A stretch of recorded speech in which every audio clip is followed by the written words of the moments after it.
Here's a quick tip for all the new stick welders out there. I just picked up this inverter machine that's been barely used, but you can see that the welding cable in this area right here is beginning to fray quite a bit. And the reason that's happening is because the insulating handle of the stinger has a very sharp edge that digs into the sheath. And eventually, as you manipulate the stinger more and more, it's going to become a problem. So generally when I run my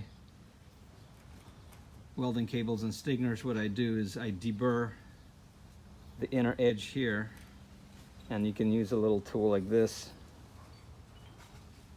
just a little swivel tool to do that, and maybe dress it with some sandpaper or emery cloth to make it even smoother, just to knock off the sharp edge. And also not a bad idea to run a length of heat shrink tubing to further protect the cable so it doesn't get damaged over time.